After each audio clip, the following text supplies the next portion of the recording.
Yo, what's going on YouTube? And welcome back to Goal Line Hockey. It's your boy Kevin Forte, and we are taking a look today at the Tampa Bay Lightning, soon to be ex-Tampa Bay Lightning forward Ondrej Palat. So Pierre LeBrun had an interesting tweet earlier today.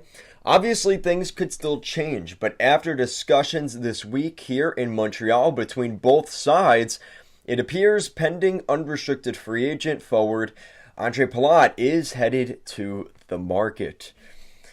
So we still do have a couple of days before free agency hits, but Ondrej Palat's name throughout this year has been talked about very heavily in terms of a guy that could be hitting the market.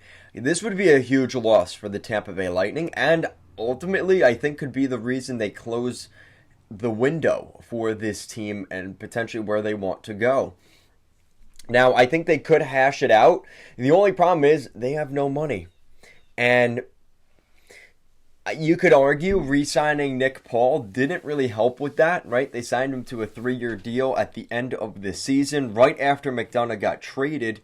So was Nick Paul the priority, or did they already assume that Ondrej Palat is already out the door?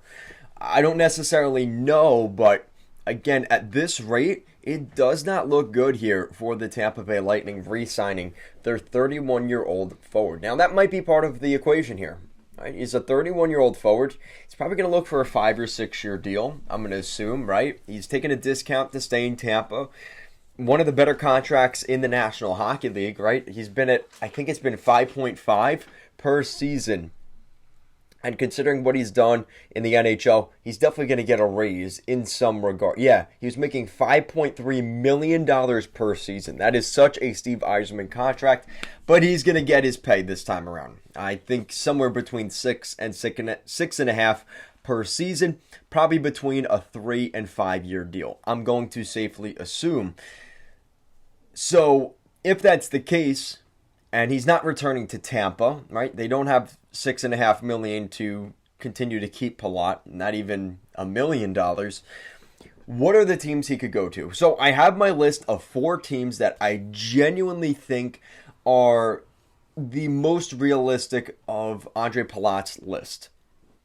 So from 4 to 1, here are the teams I think Ondrej Palat will consider. Number 4 is the Columbus Blue Jackets. Yeah, the Blue Jackets seem like a team. Kevin, why are you putting the Blue Jackets on there? Well, I think the Blue Jackets are going to be a dark horse team to watch this summer, right? They've got a little bit of cap space to work with. And considering their situation, they are in a pretty good spot overall. The only guy, well, there's 2 guys that they have to re-sign here. And they are Patrick Laine and Gabe Carlson. But that isn't going to be that difficult, and that's definitely not going to take up $16.9 million. So the Columbus Blue Jackets will probably have a little bit of money to work with, maybe $6-7 million of cap space, which is perfect, right? So if that's the case, you're looking at a situation where they could realistically bring in a guy like Ondrej Palat. And we did see that they were in the sweepstakes. They were one of the finalists for Ryan McDonough. We know that Jarmo Kekalainen is going to try and get his hands in on this to see what he can do. And when you look at where the Jackets are right now, this is their top 6. They have Jacob Voracek, Gustav Nyquist, Oliver Bjorkstrand, Jack Roslovic, and then it gets a little bit more interesting after that, right? Because is the other 2 guys, could it be Yegor Chinnikov, Eric Robinson, Kent Johnson, Cole Sillinger? It could be any mix of those guys. And that's not really top 6 material. Ondrej Palat could come in there and be a top 6 forward instantly right off the bat. Now, it is going to cost the Blue Jackets a pretty penny, but it might be worth it. And we did see them already going after adding some forward depth already this offseason. They picked up from the Nashville Predators. They made a trade for Matthew Olivier. So they are looking at a scenario where they're trying to beef up their forward depth. And you add a guy like Palat, that would definitely help them in that cause.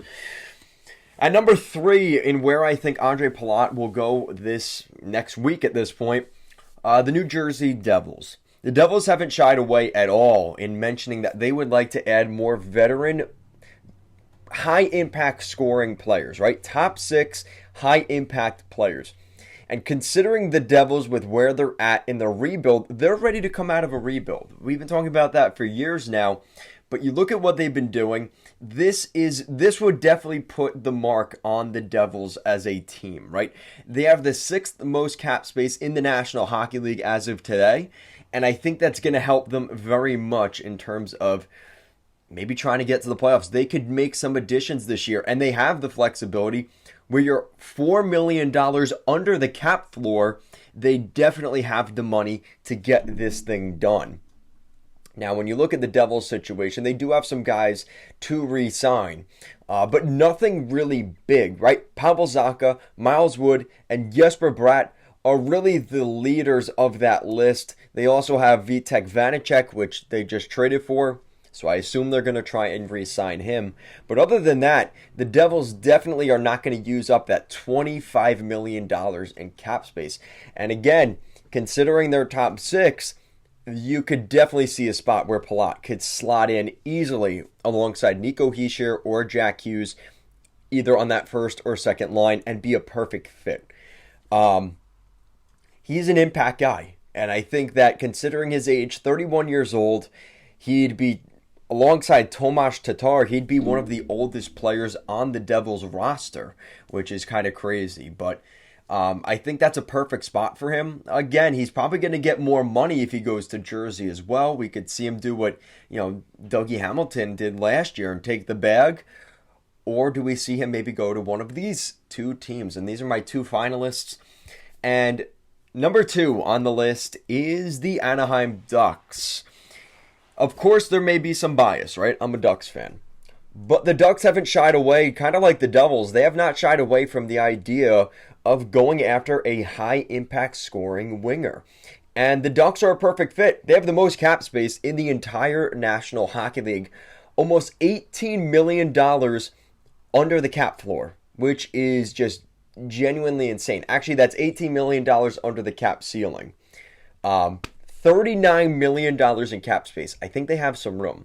Now, again, you could also throw in the fact they have to re-sign Sam Steele, Sonny Milano, and Isaac Lundestrom. They also have to re-sign Urho Vakainen, but again, not going to take up $25 million between all those guys.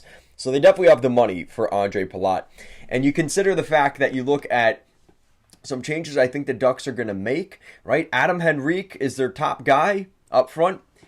Yeah, he's not going to be a top 6 player. Realistically, maybe he's a top 6 center. Hopefully that's not the case with guys like Zagras and Mason McTavish coming in next season. He would be, you talk about Ondrej Palat coming in, he would really help the Ducks not only get to the cap floor, but he'd also help the Ducks with some of their younger guys. Again, kind of like the Devils, he'd be one of the older players on the roster, right? The only guys that would be older than Ondrej Palat on this Ducks roster are Derek Grant and Adam Henrique up front. So if that's the case, you're looking at a lot of spots where Ondrej Palat can fit in the top 6. He'd probably be a first-line guy, and you consider the fact he could play with a guy like Max Jones, Trevor Zagras. I think that's a really good opportunity for Palat to mentor some of these guys. And here's the other connection. Here's the part that some people might forget.